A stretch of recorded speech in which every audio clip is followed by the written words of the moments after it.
I am Gabriel Cymbalista, and our guest today is a very special guest, as opposed to all our other very special guests. But I'd like to bring on Lloyd Kaufman. How are you, Lloyd?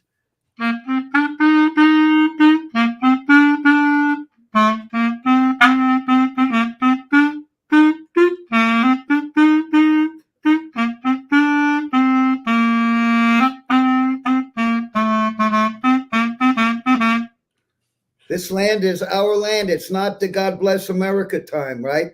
This is not a time for white, jingoistic fat women to be singing God bless America. This is a time to hear Woody Guthrie's song. We share this country. Nobody owns it. Nobody.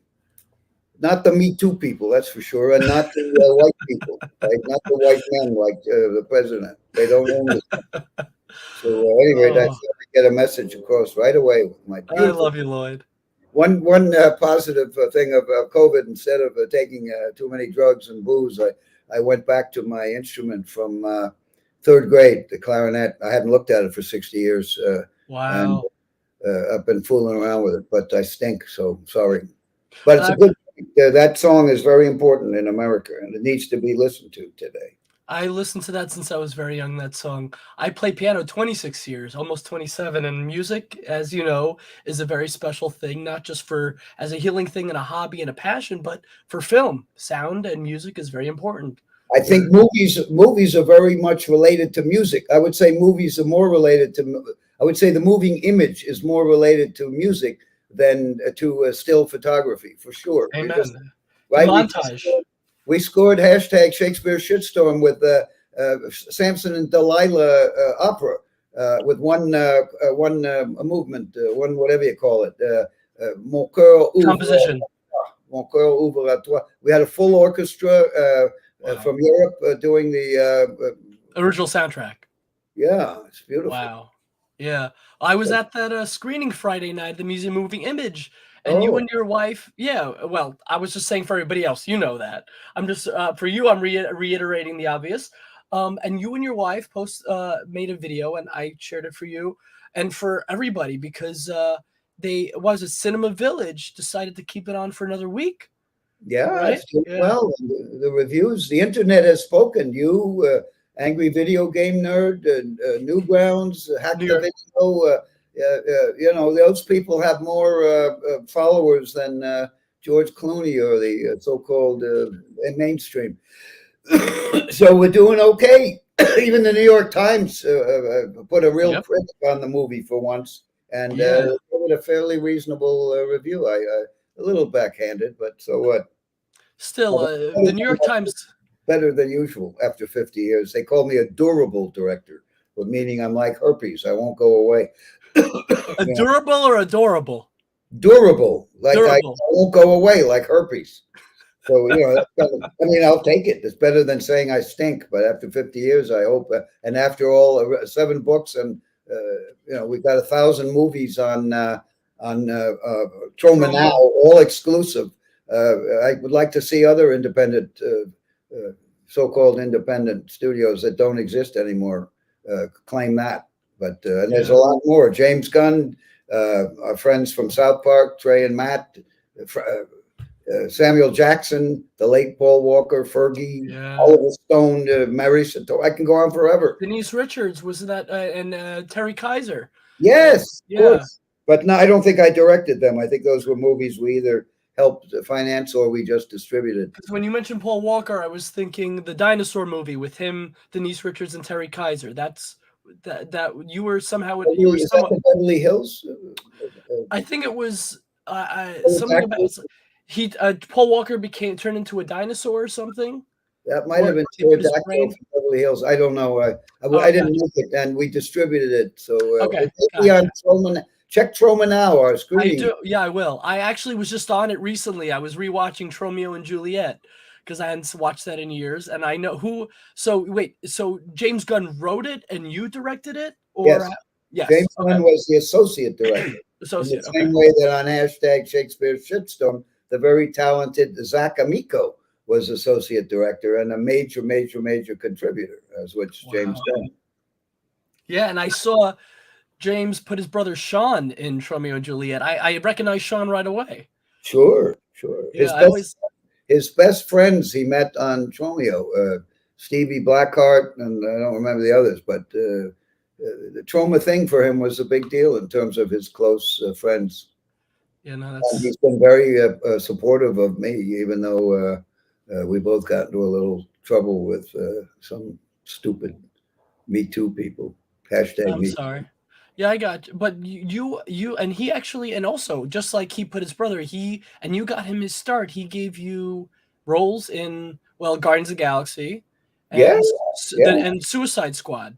Indeed, he did, and it was very nice. I had a great time, and Yeah. you might see me pop up in something else, but due to the miracle of NDAs, can't talk about it. You know, it's interesting when I was on Rocky, right? Troma produced all that Philadelphia stuff, and I have a pretty big The Rocky, the original Rocky. There were no NDAs. I gave the script to my mother-in-law to read before we even began finding locations, and she said, by the way, she very very receptive.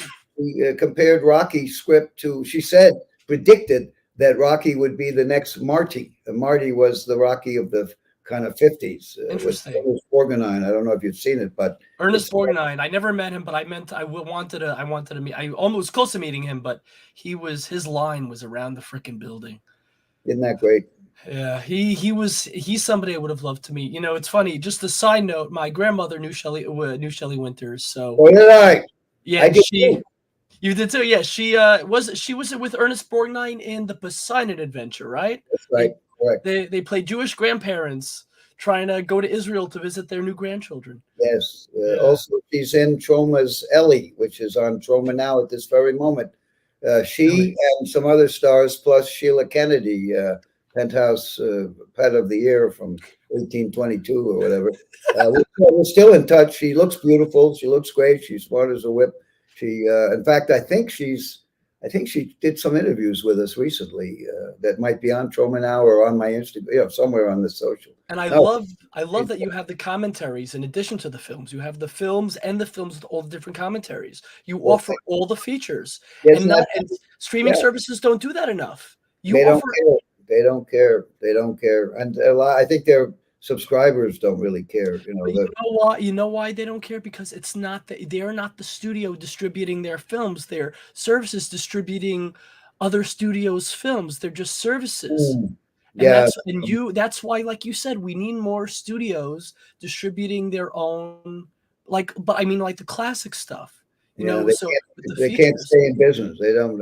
Other than there's no way to stay in business. These studios can't do it. They're all out of.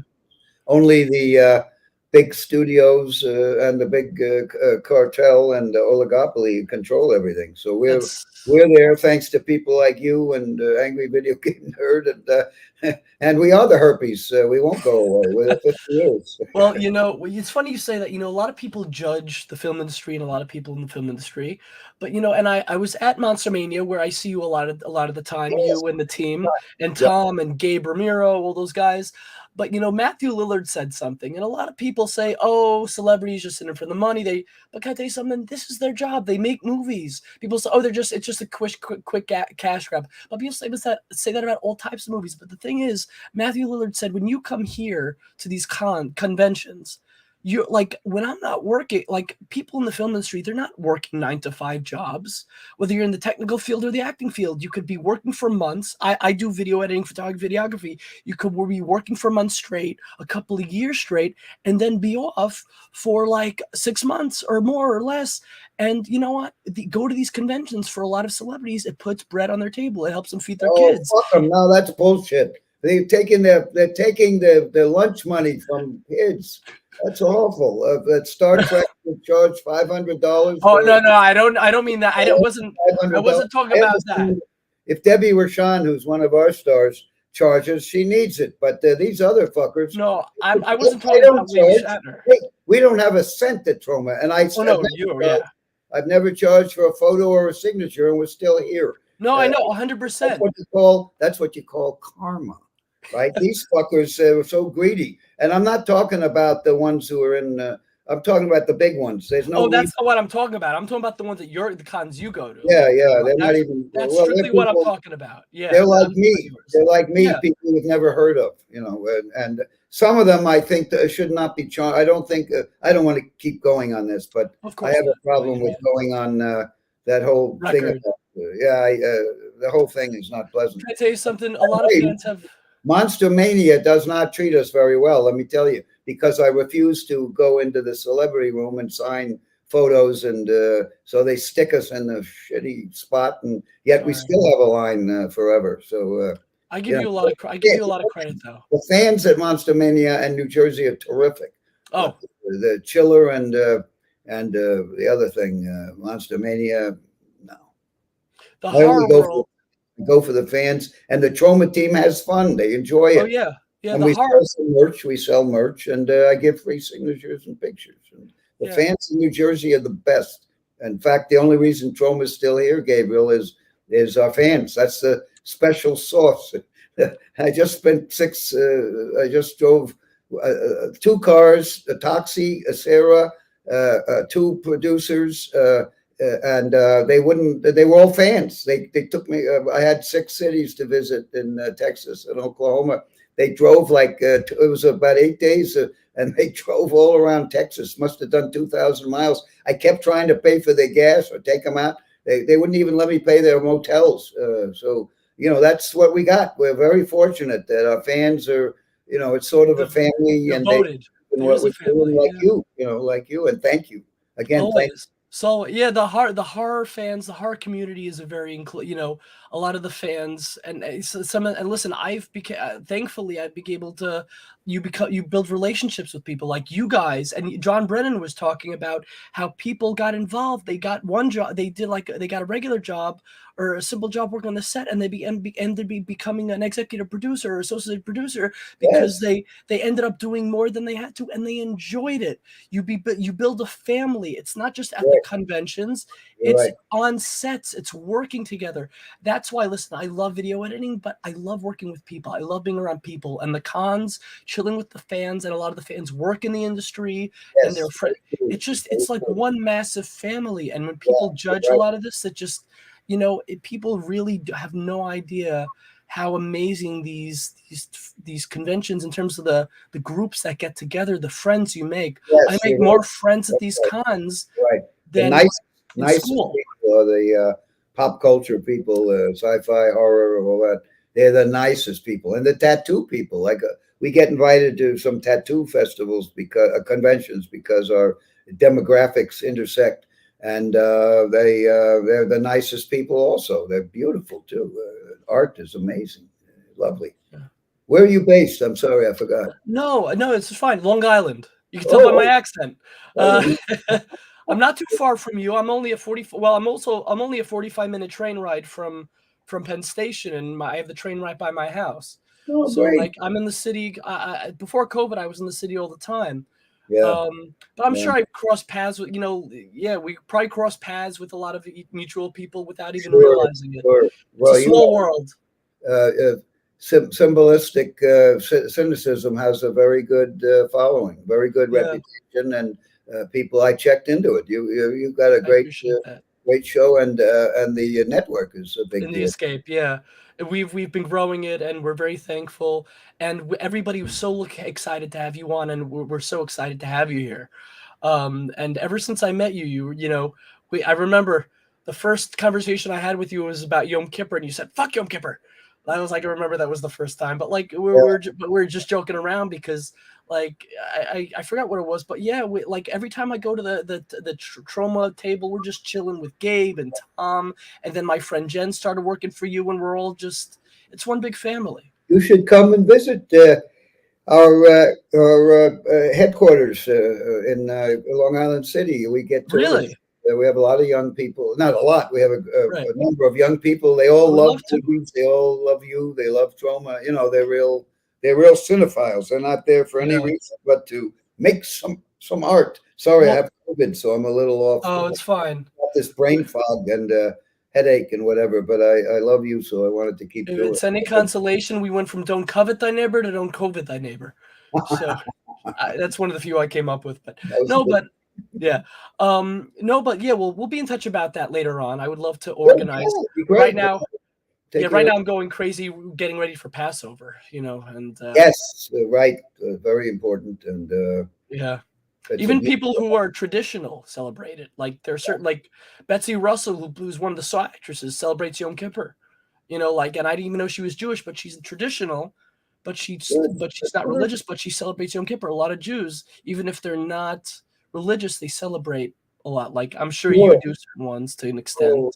The point is, the big point is that there's a growing anti-Semitism in this country and all over the world. So we Jews better realize it. And I know that in the 30s, nobody could believe that Hitler. He's not going to do anything to us.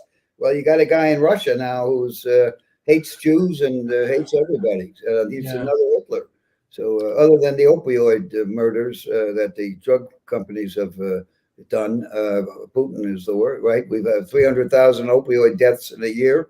That Putin can't get, he hasn't been able to match that yet. But we got a long Putin. Yeah. He's rushing into it too fast. Yeah, good pun. Yeah, well, so Alfred Hitchcock did say puns are the most sophisticated form of literature. Well, they also say that people who make puns are psychotic. I know. I put the hot in psychotic. Yeah. At least my ex-girlfriend tells me that. Psychotic. Well done. Well done. Yeah, we got to play the Can you play the matzah mash on the clarinet? The matzah mash? I can play a few things, but I can't play. I don't know what the matzah mash. Monster mash. Monster mash. No, I can't play that. But we're both masochists. We can totally try. No, it's okay. You don't have to. Yeah, but I wanted to bring up. You brought up to me earlier about you guys are planning. Can I bring this up at the miniseries you brought up to me? You posted about. Can I ask you some? You sent me this on Instagram. Yeah, that's not that's somebody else. I just try to help them, and I'm not sure what he's doing. I think it's a piece of art that somebody made that's going to fill in later. Because it says something about a miniseries. You guys should be something to do. There should be something in my Instagram that tells you who did them, who made that. It's I guess. Yeah, because I read it. It said something about a miniseries, so I thought you. Oh, they may be trying. Maybe whoever put that up is. I didn't. I got you. Have nothing to do with it, but it looks great, and I'd be happy to help in any way I can. So I want to ask you, Monique. So I know you've gotten a lot of big people, a lot of other big names in the film industry their start, but you get a lot of people even now. Monique Dupree, who was also Tony Todd's sister, absolute sweetheart. I call her Candyman's sister. She's sweet. She's deadly. She's bad for your teeth. Anyway, no, and Tommy Pistol, who I also know, who made a cameo in. Monique is wonderful as Caliban in my version of the Tempest. She's great. Fights. She's cries. She recites. She's funny and she's wonderful and she's beautiful. Absolutely gorgeous. Yes. And Caitlin made a cameo. Who? Caitlin, not Caitlin. Catherine Corcoran. Yeah, Catherine, sure. Yeah. She's terrific. And she's out in LA now. I think she's kind of made it. I think she's moving up the food chain. Yeah, I remember she was your star in Return to Nukem High? Return to Nukem High, and the second half of the film, Return to Nukem High. Yeah. In a lot of our short pieces too that are on Instagram or on my on Troma's. Some of them are on Troma now. The first month is free, and then it's only $4.99, and you get 50 years of Troma, over 1,000 things, and then you get affordable. Every month you get a lot of new movies by the future James Gunns or Trey Parkers or whatever, and it's a wonderful. I watch it. We love it. It's great. You get real independent movies that come from the heart and soul and brain of the young people like you.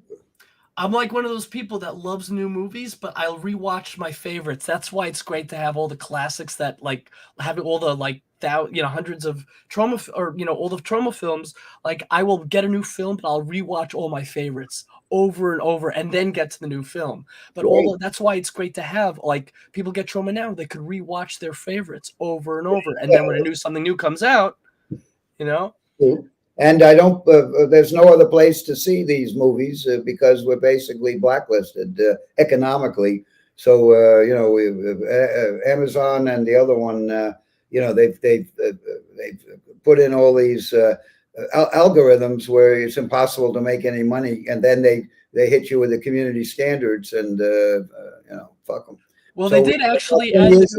We started Troma now about 10 years ago, and 10 years ago. Wow, 10 years already.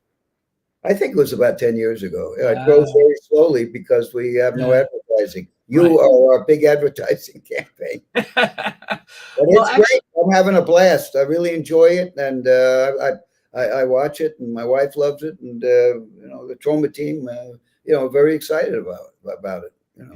We actually Troma now I actually have on the Amazon Fire Stick, the Amazon Fire Stick. It's available now. Originally it was just on the computer, but now I can stream it to the TV, which is great because I remember it was limited to the computer about last year.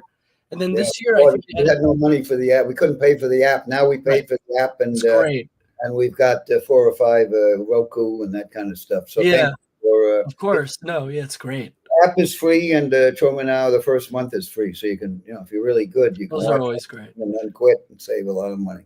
Although it's only $4.99 a month, and you're supporting not just Troma, but these, the independent filmmakers. Some of the money. Although so far it's, we have a tiny subscription. Builds up. It adds up. It's growing. Yeah, every week it goes up. Nobody quits. The only suggestions we've had is that the streaming service is not the most user friendly, but like you say, we have the commentary tracks and make your own damn movie lessons and famous people being interviewed about how to make blood, or Stan Lee talking about directing BTS and special features. A lot of these streaming services don't offer that, and it's great because you don't just have the informative, you have the educational. And you said it. That's right. Yeah. Uncle Lloyd, he's graduated from Yale and studied Latin, French, Chinese, been all over the world, read a lot of books. I've got a lot to say, and I don't mean to be arrogant, but 76 years of failed cinema can be a very good cautionary tale for you young people. 76, you're allowed to be arrogant. I'm Troma again. I went to Yale once. The campus is beautiful, but you probably went there much. It was not. Yale was horrible when I was there, but once they let women in, it became. They put in shrubbery and flowers. They cleaned off the facades of all the old Gothic buildings. But when I was there, it was horrible, dreary, cold, old boys. I mean, I like that part, but it was definitely, I did not enjoy it 1 second. Total waste of. Well, not a waste, because my roommate was a film nut, and I caught the film bug from him. So changed my life. Whether I like it or not, Yale changed my life. Well, what was it? I was watching an interview with Bruce Valanche had with Robin Williams, and Robin Williams was talking about like something about him being in all-boy Jewish school, and like when they first introduced the girls, like Fran, like the whole Frankenstein thing, and they're like, no, I won't, I want to scare you, I just want to touch you, like it's like that's where all the dick jokes came from. He said it was just I can't do it like Robin Williams. It was just funny you should say that, because I just watched 2 Johnny Carson, Robin Williams, 2 pieces of this wonderful interview with Robert Williams. Hilarious. But basically everything he did and said, you couldn't do today. You'd have Senator Kristen Gillicunt going after him for Me Too. She's responsible for kicking out Al Franken, the senator who replaced Hillary, right? She's some rich father who's a bureaucrat up in upstate New York, probably a semi, one of those. Who knows? That'd be my opinion. And she's a piece of shit. And she pushed out one of the only senators that was actually working for us taxpayers. He also did a good job on Saturday Night Live and played some of Troma's clips. Al Franken. But that was a horrible thing. And can you imagine what would have happened if no wonder Robin Williams committed suicide. He saw what was coming. Right? Yeah. He saw what was coming, for fuck's sake. I think also he wasn't. He was dealing with some other mental. It doesn't matter. They didn't help her. It doesn't matter. Yeah. I'm dealing with it, and this fucking Killebrand, based on her and the others, Olivia Wilde and company, you have free speech as long as you don't say anything. You know, that's basically it. And I'm the only. I mean, I think I'm probably the only one out there that's, really going on the line with this stuff. Don't you dare do anything. We'll have to resurrect you and kill you ourselves if you do. Well, that's part of the movie you watched the other night, right? Yeah. We don't like what he said. We don't know. This man is. I don't want to spoil it. But. No, I love how you did incorporate some Jewish humor in there when they're like to life, and this random girl's like L'chaim. Like, yeah. And also, I'm not gonna, no spoilers. The guy who jumps in as Shylock, he's in my class at Yale. Really? Yeah, he's a wonderful colleague. He's a good guy. I think he started. He's I think the financier of the what's in Massachusetts where they get whales. What's that place? It's way out on Cape Cod. I've been to Cape Cod years. I'm living proof, man. I'm just bad at directions, so I can't answer. Yeah. Anyway, he runs the. He finances and I believe is chairman of the festival out there, and I think he may have made a mistake of showing this movie to the rest of his festival people, and probably haven't heard from him since. But he loved the film. He loves the film, and he wrote his own part and came in from California where he lives and did that great cameo. Not also, by the way, Dr. Chud from Misfits. Yes. You did give him some love. He did some good stuff. Ming Chen from the Comic Book Men. There's lots of people like that. I love cameos like that. Yeah, they're so nice. Yeah, I remember that one of my favorite action films or like drama actions was called Smokin' Aces, and they had like obviously it was like big actors, but like they have the most random cameos, and William H. Macy literally has a 5-second cameo. You think, oh, he's gonna have a role, and then like he's in it for 5 seconds, has one line, and then it's done for the rest of the movie. Well, like maybe you keep all your guys there for like later scenes. Well, or like you bring them back, and I love that because it's not you just bring somebody in for like a shoot for like let's just shoot a day and then you don't have to come back the next day. You have fun with it. You make it fun. It's filmmaking is professional, but you try to get people involved. You help people grow there. Like John and you said, these guys are learning on set. And that is in the technical field and in the performing arts field. You're learning as you're working. Well, also there's a big group, a pretty good group of the people on the set of #Shakespeare Shitstorm are in Tennessee right now. They're shooting they call them, because it was a Shakespeare Shitstorm, #Shakespeare Shitstorm. They call themselves Shithouse Productions, and they're shooting a movie I'm producing against hunting, and it's going to be great. They're shooting now, and Veda Callisto, who you met, I think, at the museum, is there now filming, and Nadia's in it, and Doug Sackman's doing special effects, and Amanda or Fleming working that one or no? Fleming, I think, is going down there, but another guy from #Shakespeare Shitstorm is the DP. So, but I think Fleming just stayed with us for a couple of days. Right. He flew in from Denmark to see the #Shakespeare Shitstorm. And I think he was planning to go to Tennessee to help them, right, with his expertise. I'm not sure if he actually did go there, but he said he was going to go. So hopefully, but there's if you see the people there, they all were on #Shakespeare Shitstorm, and many of the actors too, which is nice. Cool. Yeah, you even look if you watch the credits. There's a whole. The credits they go on too long, but there's a lot of funny stuff in the credits, right? Yes. The corn. Well, yes, the background to that, and also the credit man, who's very underappreciated. James Gunn and I came up with a lot of the goofy things like that in Romeo and Juliet. So the credit man came back, but this time he's older and he's getting pushed out of the credits. Anyway, if anybody has patience, watch the credits with your clicker. They're very funny. Listen, I do a lot of video editing, so when you're sitting on hours on end at a computer doing editing, you have to have patience like that. What kind of editing do you do? I do. Okay, so I work on Adobe. I do more like I don't do Photoshop as much. Like I do photography, but I haven't done a full film. I made 3 short films at School of Visual Arts, but I mostly do promos. I don't know, I meant to mention to you, I work for a charity, non-for-profit. It's called Smiles Through Cars. We've been in, my photos from there have been in Forbes.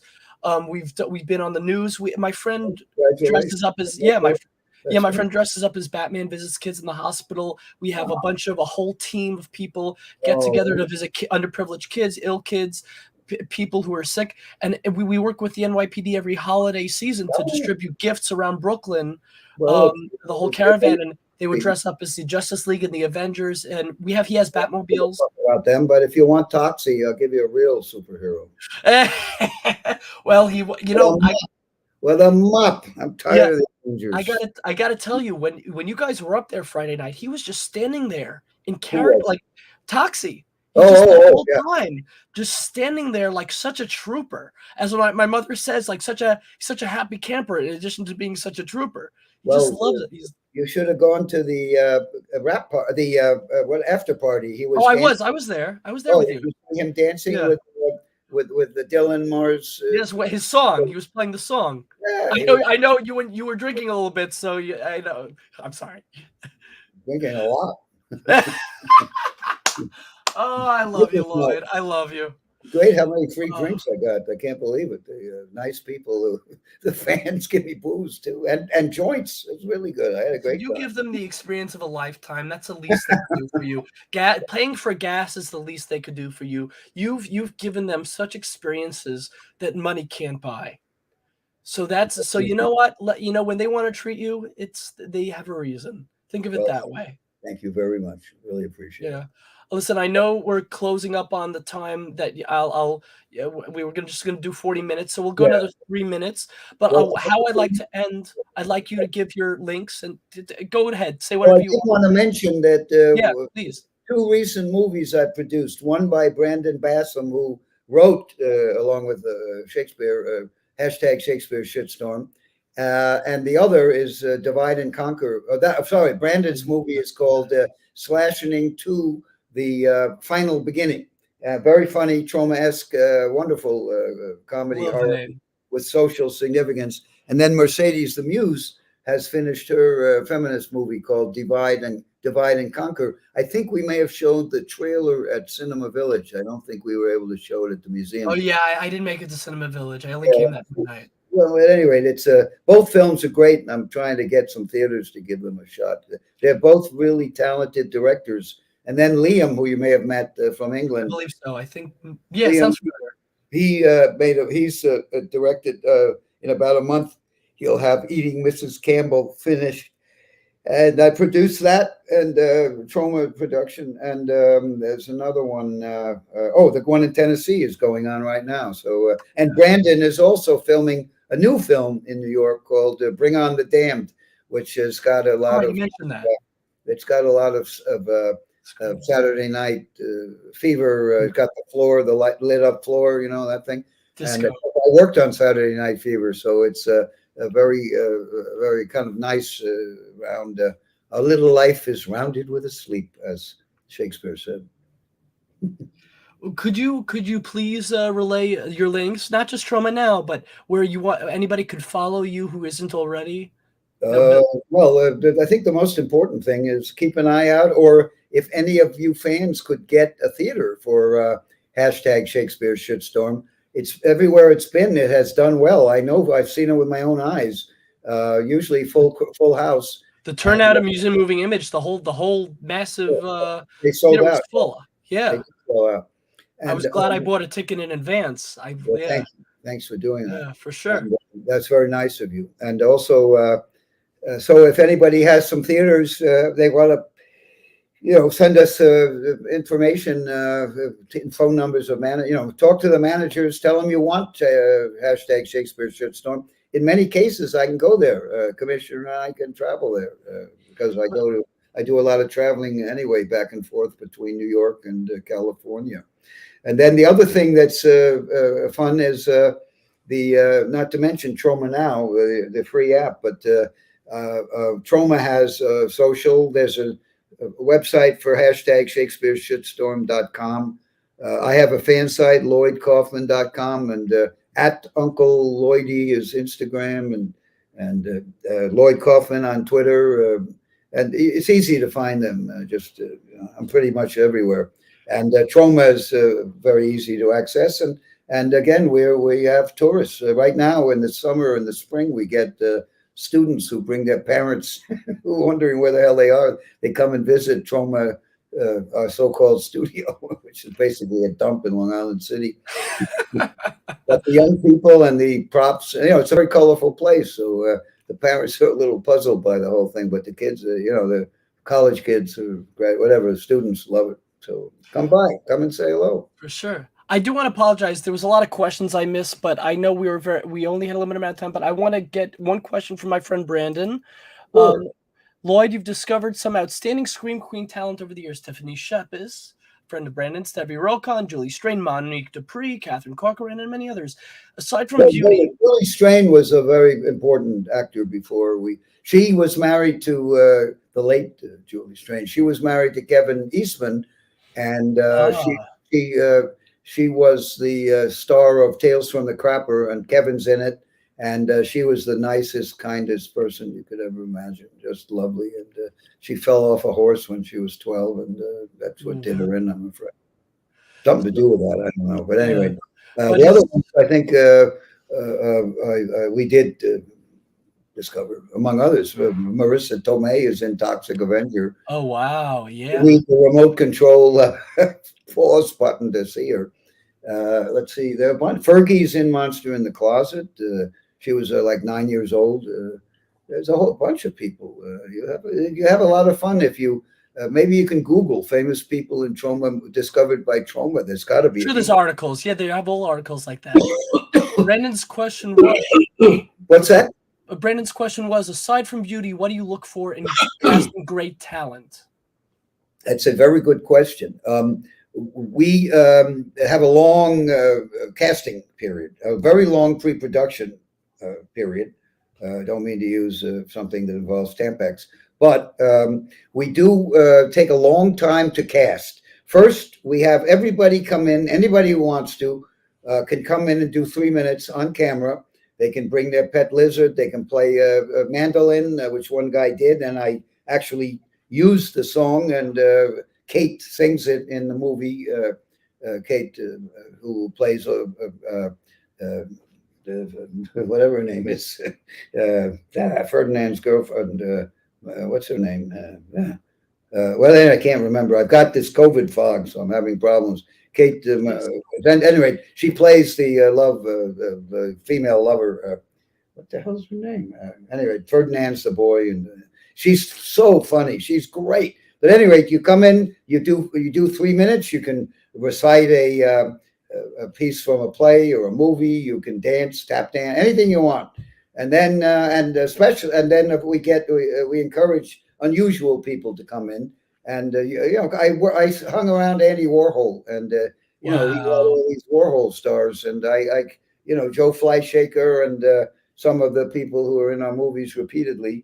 They like Andy Warhol stars, and this movie is no exception. But by the time we probably call people back a dozen times, and we put them through pretty strong. If there's nudity in the film, we make them audition naked, and then we have some days where we'll put different actors together to see how the chemistry is. We take it very, very seriously. We don't take ourselves seriously, as you know, Dave. But we take the movies very seriously, and we take the talent. And now we're getting #Shakespeare Shitstorm. There's nothing wrong with the script. There's nothing wrong with the talent, the crew. If there's anything wrong, it's my direction. And probably I went too far with certain graphic things. And we'll always have regrets. N-words, certain things that Olivia Wilde would be frightened to say, although she was perfectly happy to to promote a poster by Bryan Singer for his movie, who apparently is a pedophile. There's no. I've heard a lot about that. Yeah. Well, I don't, whether it's true or not.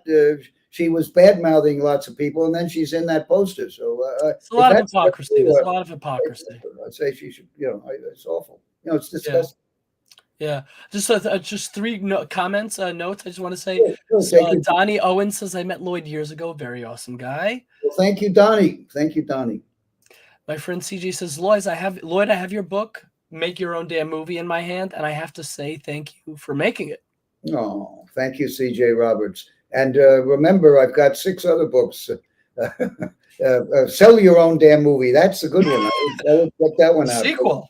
There's nothing that there's 5 Make Your Own Damn Movie iterations. But Sell Your Own Damn Movie tells you exactly how to do what we're doing. Distribution. And half of the book is devoted to people who are actually successful, who do it the right way.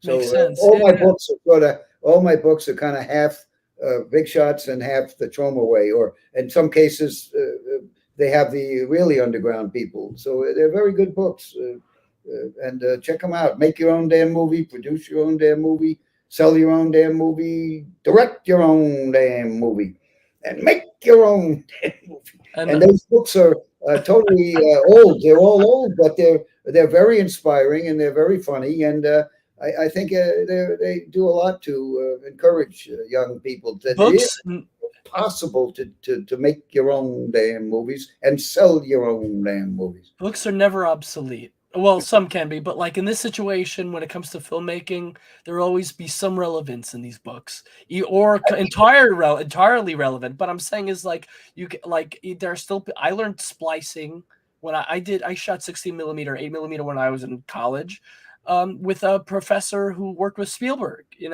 So wow. I experienced that too, like the really old school approach to this filmmaking. Wonderful. That's great.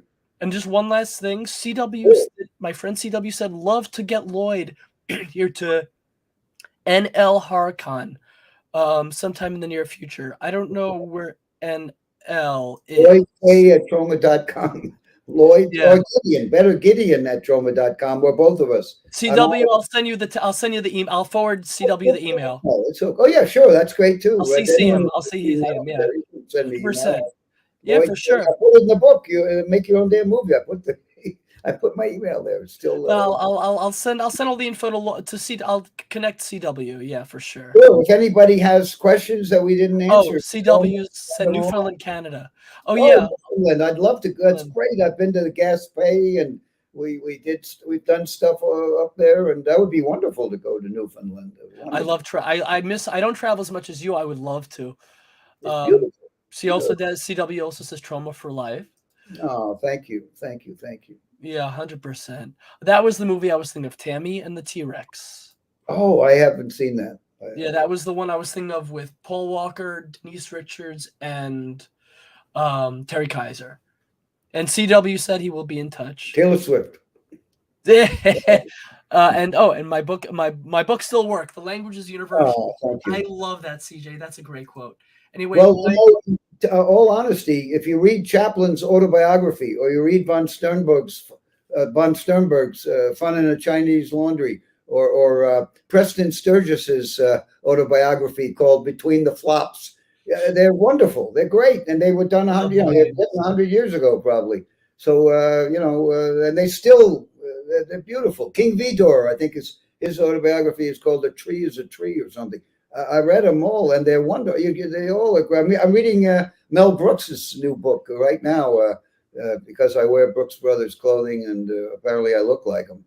So, and I love Mel. I see it a little. I do see it a little bit. I just actually wanted to look like this. I've got my hair's messed up. Whoops. But I've got the COVID thing, so I'm not all there. But Mel Brooks is a major hero of Michael Herz and me. The Producers is sort of our anthem movie. Interesting. Michael Herz, you also said, is more of an incognito guy. He's very... he hates publicity. He doesn't like... He's very quiet and personal. And I respect that. Yeah, some people just have that, and I get that. Well, we directed the best movies together. The Toxic Avenger we did together, and some of the early comedies and all that. And The First Turn On is our funniest movie, and that's the most personal Michael Herz movie of all. That's Vincent D'Onofrio's first movie. Really? Also, Mr. Herz managed to turn down Madonna for that movie. Thanks, Michael Hurst. You know, the first film I ever watched of yours when I was much younger, just because I love Carmen Electra, who doesn't, was the Chosen One. Yeah, I remember when I didn't even know what Troma was back then. I was probably a few years after my bar mitzvah, and everybody had a crush on Carmen Electra, even the girls. And I just, like, when I saw Carmen Electra highlight, I'm like, okay, I got to get this. She's a very good actor, and the milk scene in Carmen Electra is fabulous. It's on Troma now. You can see it free. Yeah. Was that a body double or was that her? I don't want to say. Okay, I know. I don't want to. It's not to reveal, but okay. Whoever watches it will be able to tell very easily. One last thing, I will reach out to you separately because I've been writing a book on Tourette's for the last 10 years. I finished the first, because, you know, I have Tourette syndrome. I believe I mentioned to you before, and I struggle with it a lot when I'm social and talking to people. People don't see it, but I'm very open about it. And I've been trying to write this book to help people, but not just with Tourette's, but other disabilities. And I discuss my passions for film and music. And I might seek some advice from you at some point about that. Yeah, we've had some experience actually with it. So call me. My brother's film, Jakarta, unfortunately fell into the hands of a nasty guy who did have Tourette's. MCEG was the company.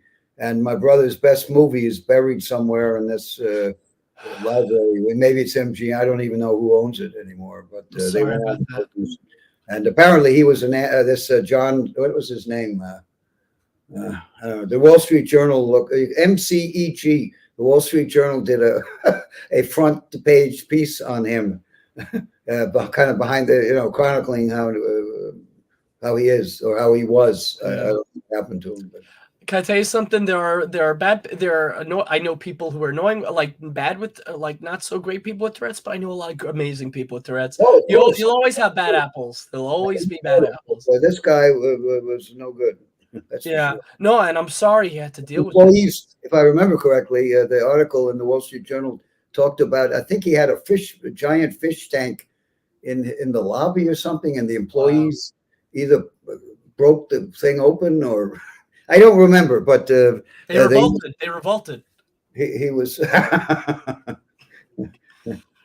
Anyway, then Jakarta. My brother Charles made Mother's Day also, which is probably our best movie, and you can see that going now. That was the horror. That was the horror film Mother's Day, the one where she kidnaps and was that? Am I thinking of the same Mother's Day?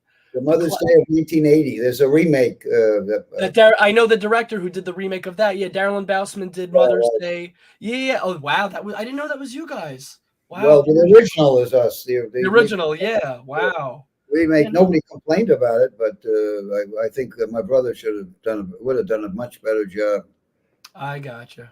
I hear you. Well, although my brother has got a big bread business, he's got about 400 people working for him in San Diego, where he makes the finest bread to all the restaurants, and he's got a cafe and a bread factory. And if you go to San Diego, you will enjoy meeting my brother. I will let you know before I ever, because I'm going to LA this summer. So if I can make it San Diego, or if you go to San Diego Comic-Con, you should go visit my brother's cafe. He's the most delightful, funny, nicest person in the world, much nicer than I am, and a really good guy. And we can all say that about our siblings. My sister was the art director on Mother's Day, When Nature Calls. She produced I Was a Teenage TV Terrorist. All of them on Troma Now. I wish we could resurrect Jakarta, but we need somebody to find it and give it back to my brother. I really respect your family. I love that you have like a family. It's almost like a family business that you're all involved in some way or one way or another. And I love seeing that. Like you worked in the sense that you work together. We do. And my brother was incredibly talented. And, the people, he tried to move up from Troma and go out. He lived in LA for about 10 years and the jerks wouldn't buy his act. I mean, Mother's Day, When Nature Calls, Jakarta. Those alone are great. All three of them they all made money, quite a bit of money, more than I can say for my movies. So they're idiots. They like Abel Ferrar, a creep. They like Oliver Stone, also a creep. Yeah, Oliver Stone, I think, bought a house like less than 10 minutes for me, but and it's weird because I think he's a raging anti-Semite, I've heard. and he buys it in a Jewish neighborhood. As a kid, and he and his father were very right wing and very. My father actually slapped him. Talk about slapping. Really? Yeah, my father slapped Oliver when he was about 9 years old, 10 years old, in a restaurant on Park Avenue in New York called Brown. Really disrespectful to your father. Oliver's parents and in front of my parents, because Oliver made some anti-Semitic comment about my father's nose. We Jews can have some fun. We can be. We can say it. They do run in our family. Yeah, we can make, we own it. It's like the black people own nigger. We can't say that word, but we can say kike, I think, and we can, I think most Jews are considered white people. I'm not sure, but, same flaws as any other people. And all I can say is we Jews, I'll be gone, but by the time I'm dead, I have a feeling there's going to be blood in the streets because these nuts out there in every country. Right? They want to get at it's the Jews' fault, no matter what it is. Israel is it's a Jewish thing. It's not a Jewish fucking thing. Israel is a state. It's a state of Israelis. It's not the Jewish thing. And yes, they do bad things, but they're trying to survive, surrounded by 200 million hostile people who want to get rid of them, want to exterminate them, and have said it. And it's rising. It's going up. Right, England, France, Italy. There will always be hate, and that's not to excuse it. Of course, it's just like it's something we can only stand against or avoid. Not something we could end. Something we could fight. We have to fight. We should fight. We need some more Jewish Defense League activities, in my opinion. But all I know is it's on the rise, and we always got to stand together and stop fighting each other. And I try, it's some stuff that bothers me, but I always, I wouldn't say, the only time I would say certain things is because I care.